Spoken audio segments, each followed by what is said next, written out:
All right, good morning and greetings from South Georgia, USA. Greetings to the whole world in the name of Jesus Christ, Yeshua HaMashiach.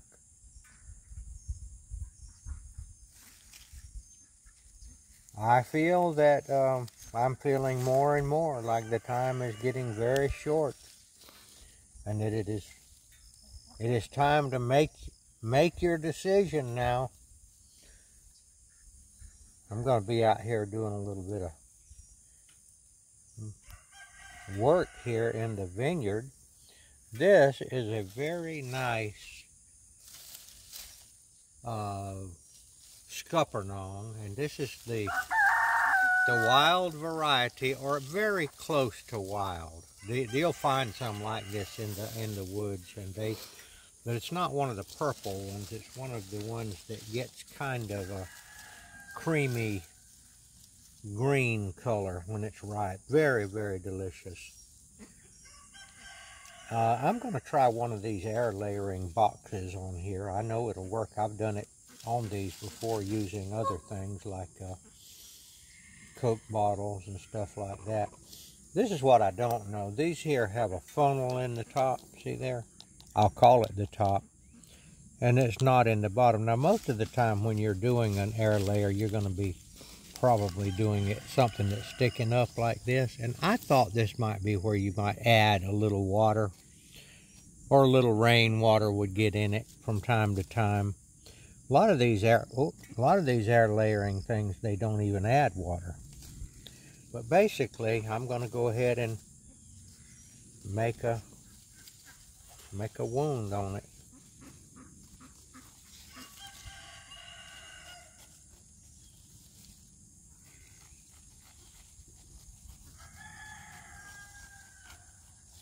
This would simulate that this vine had reached the ground and was going to root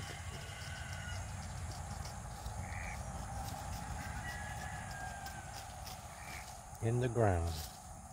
Okay, so because this is pointed downward, hanging down, I'm going to do it this way with the funnel type up.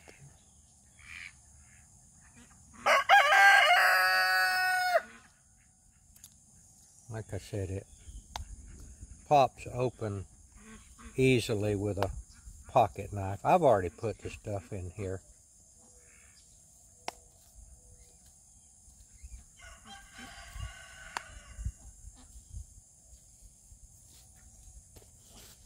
Okay. All right, now this is, I put this rooting medium in here yesterday when I was out there, and I just left it in there, and I did moisten it this morning. I did find out it's a good idea to clean this off so that it won't interfere with snapping it back together if there's any loose debris on it, like that right there, or that. There we go, all cleaned up. Now whether to, let's see, over here is where the sun comes up, right behind us. I would say the sun is not beating very hard in the morning, so I'm going to say we're going to do it right here. See how I'm doing it? Putting the scraped portion in the middle.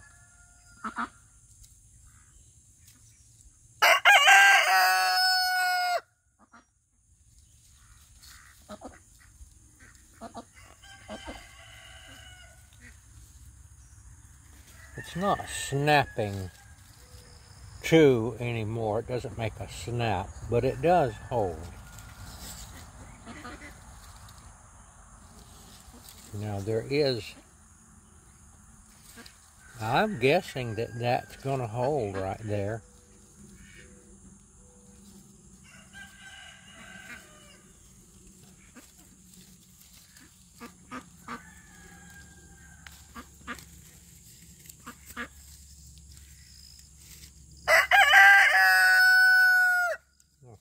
scrapes off.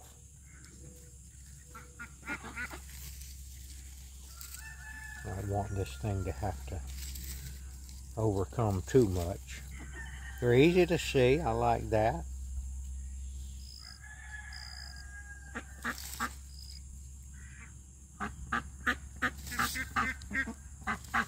I haven't worked with these too much. Okay, this is the smallest one I bought. And I'm gonna put that on there.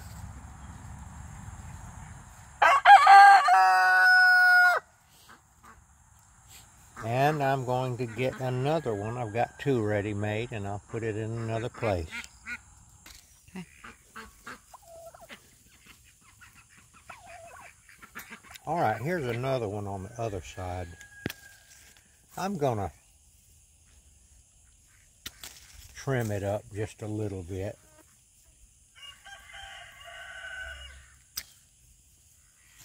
I've got plenty of foliage down here. I'm going to put it right about in here somewhere.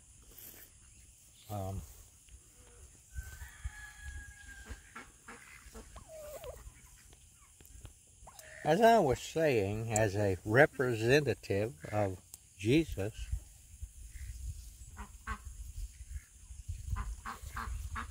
I want to call his lost sheep. I'm going to do this again. There's a wound here. This is where the roots grow out along in here. Sometimes, some of them say put it at a node, and some of them say find a clear place. I don't know. I know that the roots, I do feel like that I've been understood that the roots grow better from a node or grow at a node. So we got a little bit scraped above. This is where I cut that branch off. And we'll just see if this works. There are a lot of signs that I'm hearing about lately that indicate to me that something very profound is going to happen soon. Many strange anomalies in the financial system, political system, worldwide.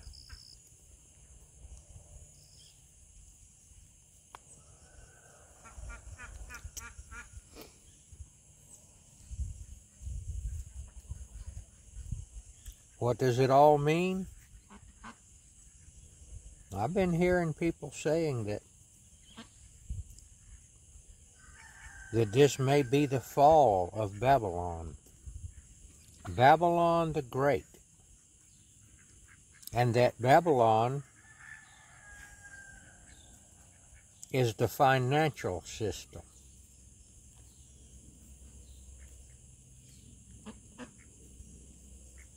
The money used to be gold and silver back up until Richard Nixon took the United States off of the gold standard. And then, I suppose in their greed, they decided that they would like to print money. See, it was illegal to print more money than you had gold in your reserves. So when paper money first started, it was understood that it would be, I'm going to take this off right here. It's in my way.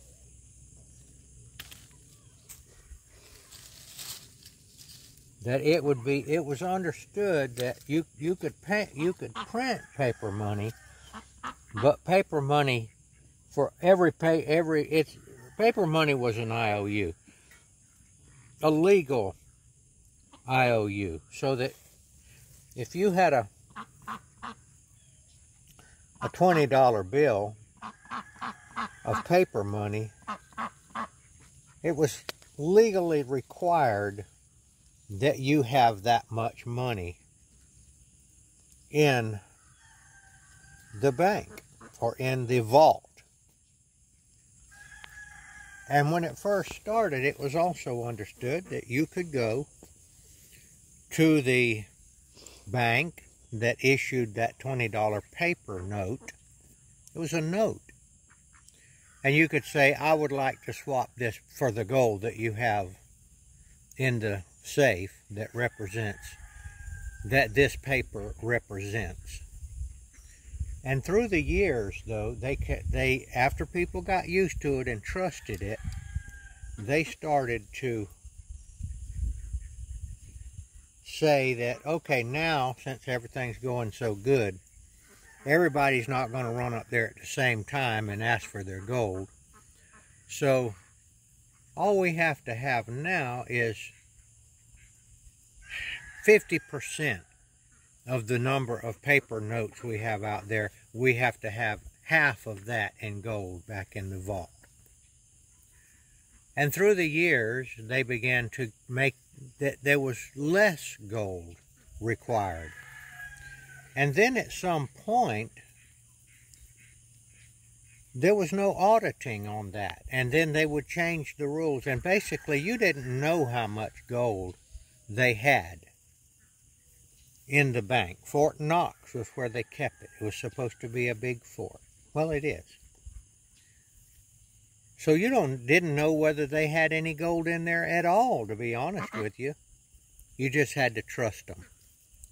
You just had to trust them. And then in 1971, I really don't know the year exactly. Don't quote me on that. But when Nixon was in there as president, he essentially said, we're going off the gold standard. We are now expecting you to trust us with the money, and you no longer can go to the bank and get gold or silver and swap for your paper notes. We're off the gold standard. And they came up with a scheme called the petrodollar. Petro is oil. And they essentially said to Saudi Arabia, we will give you military protection, but in exchange for that, you will have to sell all of your oil to the world, and you only will receive payment in US dollars. And that was the new guarantee that the petrodollars would stay, the paper money would stay valuable. Not gold anymore. Well, that happened about 50 years ago. And after we went off the gold standard, gold and silver steadily began to creep up in value.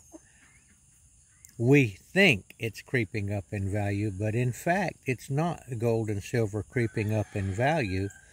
It's that people that own the gold would no longer accept the U.S. money for gold unless you paid them more of that U.S. money, that paper money, because they understood that the paper money was losing value. It's not that gold got any more valuable. It's just that the people that owned that gold wanted more U.S. paper money to pay for it.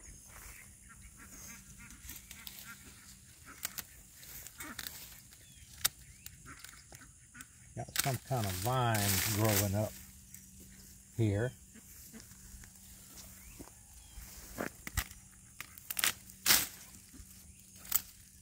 We're going to work on these vines that are strangling out our tree here, and this stuff here.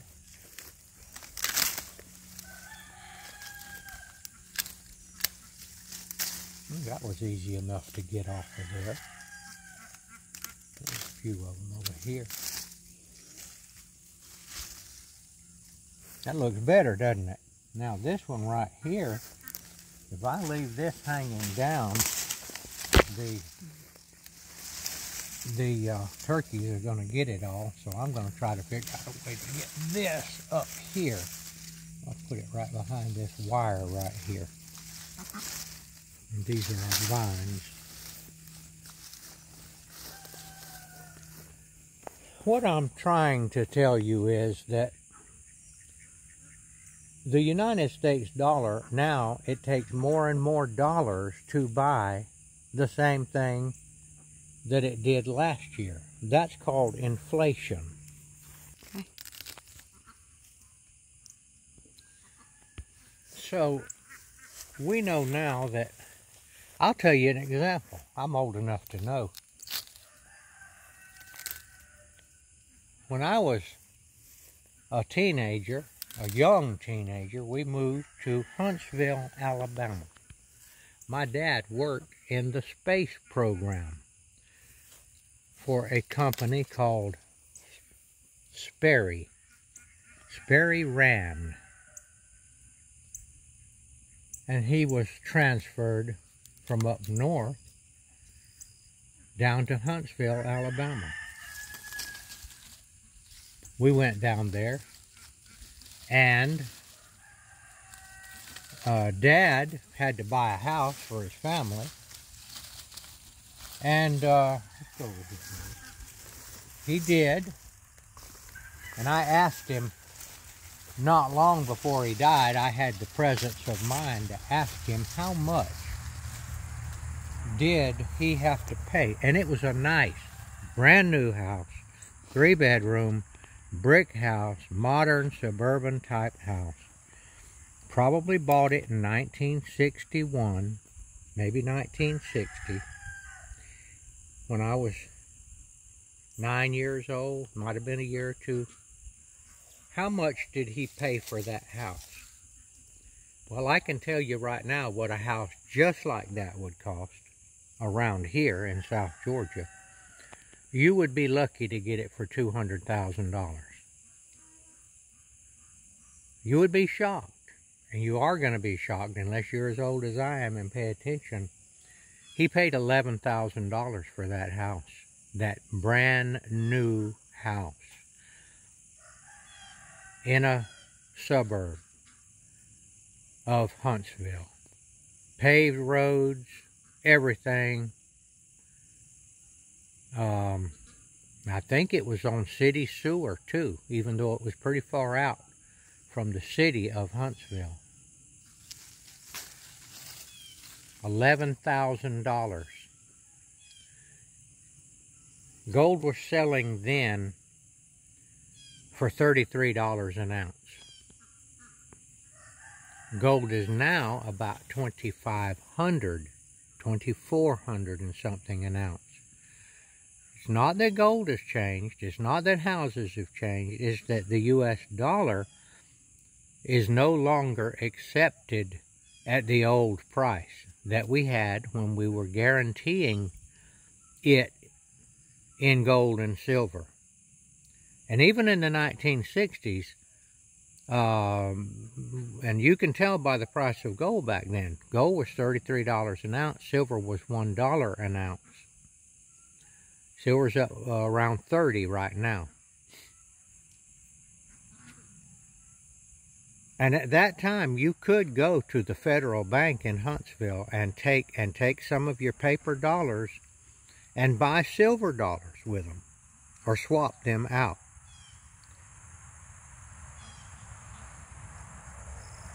Well, you certainly can't do that now. And nobody knows how much gold is in Fort Knox. It doesn't make any difference because the gold in Fort Knox does not guarantee the money anymore.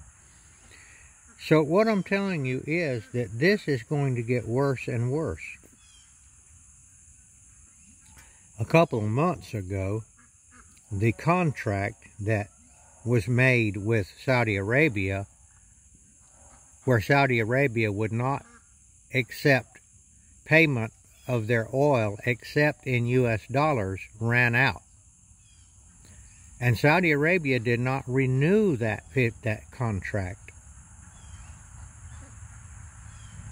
And they also Well, that meant that we were no longer guaranteeing the protection of Saudi Arabia with our military. Well, Russia stepped in, apparently, and made a deal with them that they would guarantee that to protect Saudi Arabia. Why did Saudi Arabia do that? I guess they felt like Russia was running a monetary system that they could trust. It's only a matter of time, in my opinion, when the US dollar will crash even more. Like I said, and when we've heard that houses out in California, this is unheard of to me, but houses out in California are the same house I was talking about, same type, is probably costing $300,000 or $400,000 now. That is called inflation. Every nation that made paper money that did not guarantee it by backing it up with gold and silver, their money became worth less and less through the years, and their financial system crashed, and it had to start over from the ground up.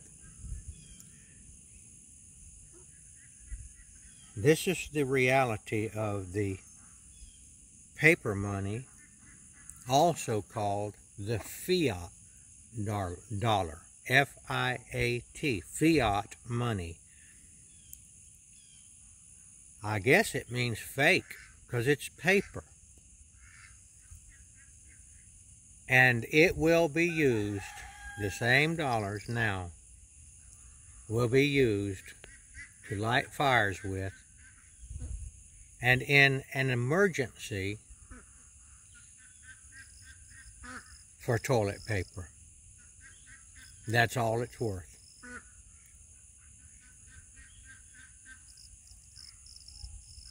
And there's been many a deer hunter around here that has been out early in the morning to go deer hunting and suddenly had a urge that they had to go, would pull out a $1, a $5, or even a $20 bill and use it for toilet paper. That's an absolute fact. But that was some time back that I didn't see it happen, but I know that's what they did because they told me about it. I didn't sit there and watch now. Don't get me wrong.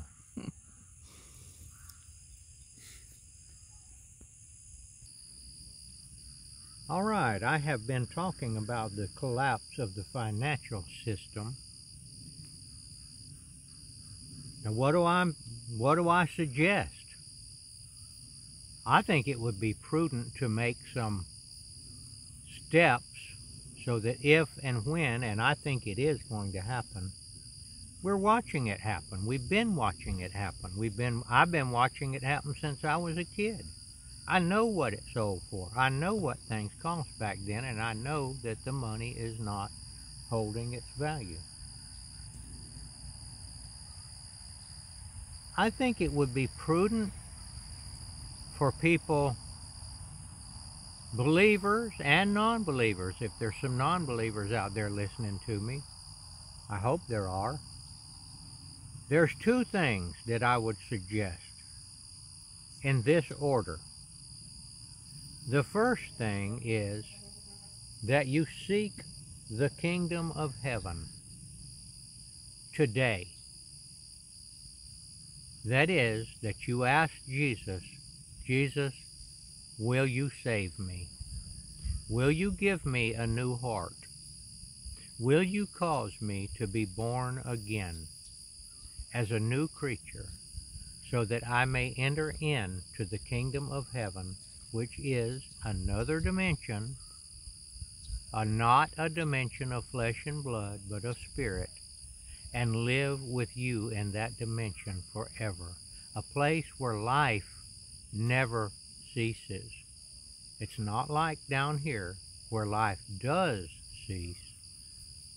That's the first thing I would do. The second thing is I would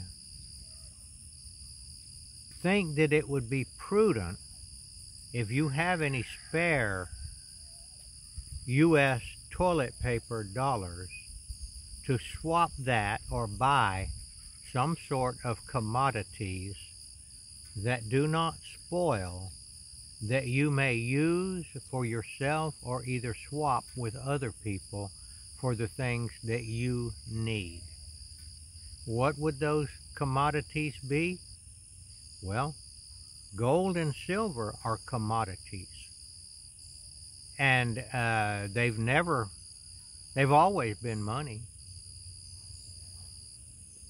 So I think it would be prudent to, if you can afford it, to get you some and hold on to it. Silver dollars and so forth. Commodities. Food that does not spoil. Equipment that you might grow your own food with. A piece of land, also called a farm. A farm can be anywhere from a quarter of an acre on up, as much as you can afford. If you had 10 acres, you would not be able to use it properly. That is a huge piece of property if you're trying to grow things to eat, raise chickens, or whatever. I would also suggest the same thing, getting out of the city. That would be finding a piece of property. According to what you can afford. Now, if you have a job and you just don't have any other way to make money, which is the majority of people, maybe you can find a place close enough to where your job is where you can commute. That is my suggestion.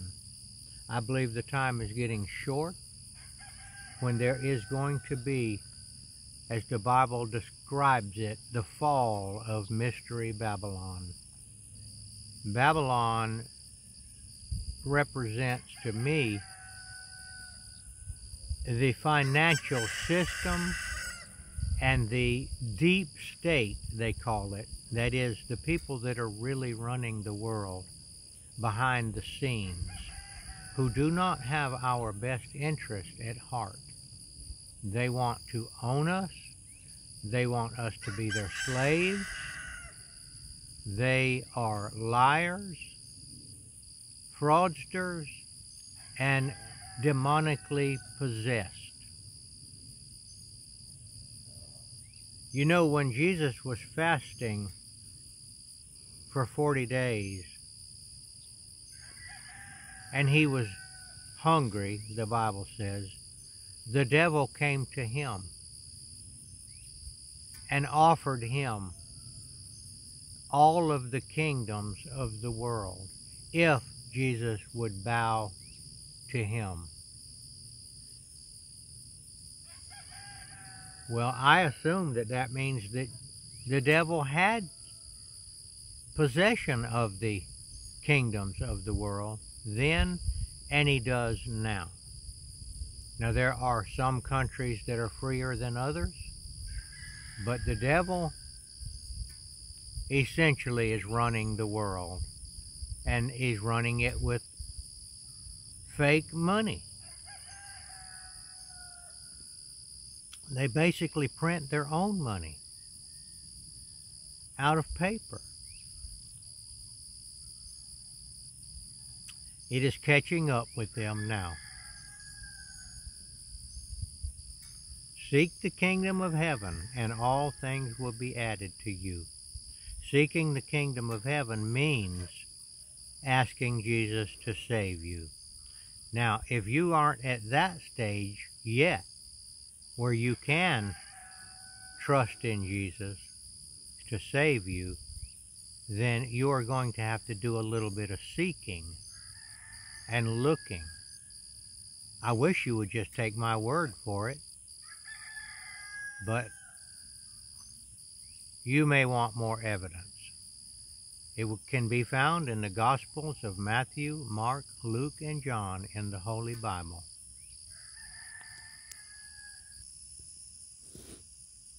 I'm looking at one of the persimmon trees that I grafted out here. That's called a Lindy's Giant. And that's one way that you can provide for yourself, is planting fruit and nut trees. I don't know if the time has gotten too short to get any of this done, but I do feel like you better be starting now if you haven't started now. Commodities that you can trade for the things that you need when the time comes. I'm going to show you this little persimmon over here that we were looking at a minute ago. This one right here, I planted the rootstock from the wild persimmons, and I grafted a piece of the wood, scion wood, from it onto the wild rootstock.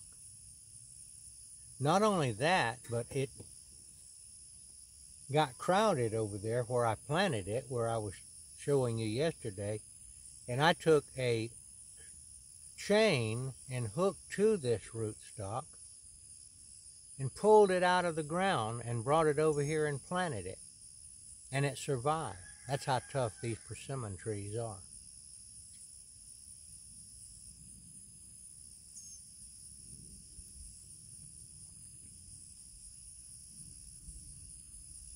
That is what I suggest that you do.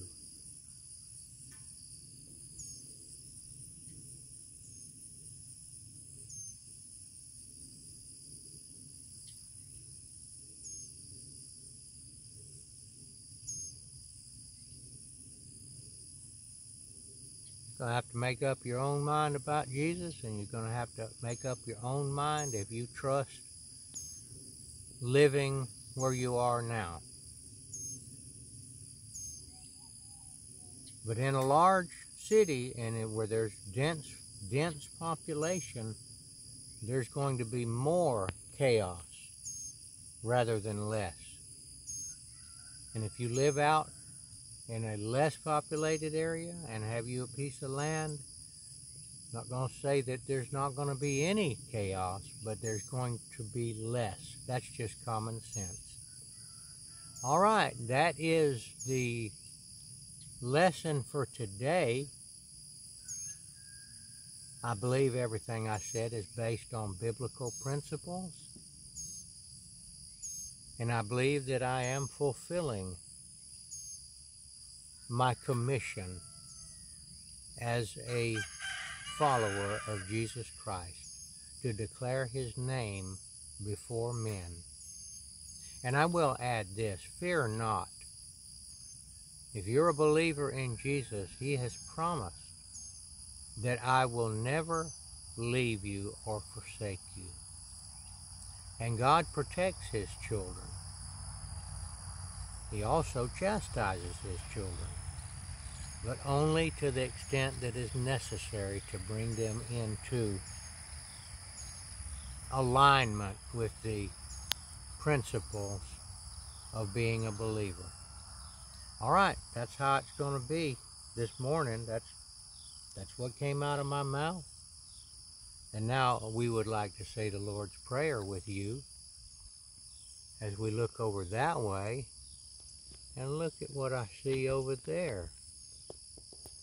Those deer are waiting over there. Let's see if we can pick them up. Can you see them? Yeah, right there. There they are. All right, the Lord's Prayer. Our Father, who art in heaven, hallowed be thy name. Thy kingdom come, thy will be done, on earth as it is in heaven. Give us this day our daily bread, and forgive us our trespasses, as we forgive those who trespass against us. Lead us not into temptation, but deliver us from evil. For thine is the kingdom, and the power forever, and the glory forever. Amen.